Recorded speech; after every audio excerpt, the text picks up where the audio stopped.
हमारे नामदेव जी महाराज महाराष्ट्र में हुए, इतनी सुंदर कथा है उनकी। एकादशी व्रत नहीं छोड़ते थे और उनका नियम ऐसा था कि वो खुद तो एकादशी करते थे, घूम घूम के देखते और थे कौन अन्न खा रहा है। अगर उनको कोई अन्न खाता हुआ दिख जाता था तो उसके हाथ पांव पकड़ लेते थे, हाथ जोड़ते सौगंध दे देते, अन्न नहीं खाओगे। अरे भाई तुम्हारी एकादशी तुम ही कर लो, हमसे क्यों करवा रहे हो? नहीं नहीं नहीं नहीं, मेरी एकादशी का यही नियम है कि मैं खुद भी नहीं खाऊंगा, किसी को भी नहीं खाने दूंगा। ऐसे श्री नामदेव जी, एक दिन भगवान बोले नामदेव की हम परीक्षा लेते हैं, और एक दिन इनसे ब्राह्मण का रूप धारण करके भगवान पहुंच गए नामदेव जी के पास।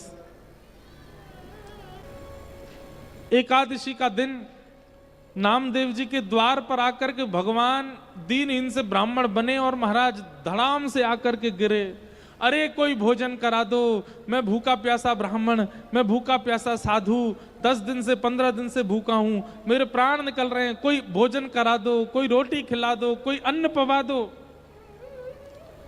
नामदेव जी महाराज दौड़े दौड़े आए, आकर के उनको उठाया, अपने घर में ले गए। बोले महात्मा आप कहाँ से चले? बोले हम बहुत दूर से चले आ रहे हैं, भैया कुछ पवा दो, भूख लग रही है, बहुत दिन से कुछ पाया नहीं हमने। पत्नी से बोले जल्दी फल लेकर के आओ, महाराज जी को भूख लगी है। नहीं नहीं फल नहीं खाने बेटा, रोटी दाल चावल सब्जी खवाओ, भूख लगी है बहुत जोर की, हम इतने दिन से भूखे। नामदेव जी बोले आज एकादशी है, आज अन्न चावल रोटी नहीं खा सकते। अरे भैया तुम्हारे आगे मेरे प्राण निकल रहे हैं, तुम मुझे क्यों दिला रहे हो याद कि आज एकादशी? अरे एकादशी तुम कर लो ना, मुझे तो खिला दो। नहीं नहीं नहीं महाराज, आज एकादशी आप केला खाइए, आप सेब खा लीजिए, दूध पी लीजिए, आज एकादशी है, अन्न नहीं बनेगा हमारे यहाँ। सामने पड़ोसी खड़े हो गए, वो बोले ए महाराज जी आप एक काम करो, हमारे घर आ जाओ, हम आपको रोटी बना के पवा देते हैं। ये नामदेव तो सबके पीछे पड़ा रहता है, आप आइए हम खवाएंगे आपको। नामदेव जी ने अपने घर की किवाड़ लगा दी, बोले जाने भी नहीं दूंगा कहीं, मेरे यहां आए हैं तो यहीं रहना पड़ेगा आपको। भगवान बोले अजीब जिद है तुम्हारी, खुद हमको खाने नहीं दोगे, कहीं और जा रहे हैं तो मैं जाने नहीं दोगे? अरे मेरे प्राण निकल जाएंगे। नहीं निकलेंगे ना, आप केला खाइए, सेब खाइए, दूध पीजिए, बढ़िया फलाहार है, सब पा लीजिए। नहीं मुझे अन्न ही खाना। बोल अन्न तो नहीं बनेगा और ना मैं आपको खाने दूंगा। कल द्वादशी इतने समय पर लगेगी तब आप पा लीजिएगा। ब्राह्मण देवता बोले मेरे प्राण निकल रहे हैं, मैं अभी प्राण त्याग दूंगा। नामदेव जी बोले इससे अच्छा क्या होगा, एकादशी के दिन प्राण निकलेंगे, सीधे वैकुंठ जाओगे। ब्राह्मण बोले बड़े विचित्र आदमी हो यार तुम, हम मर जाएं कोई दिक्कत नहीं। बोले नहीं दिक्कत तो है, लेकिन हम आपके प्राण को बचाने के लिए फल दे रहे हैं ना, आपको पा लीजिए। भगवान पड़े गए चक्कर में। थोड़ी देर तो ठाकुर जी रोए, थोड़ी देर जो बहाना किया, लेकिन थोड़ी देर बाद भगवान ने कहा अब इसकी अग्नि परीक्षा लूं। और चलते चलते ठाकुर जी मूर्छित होकर के गिर गए, और जैसे एक व्यक्ति प्राण त्यागते समय श्वास लेता है वैसे लेने लगे, अब ये खिला देगा।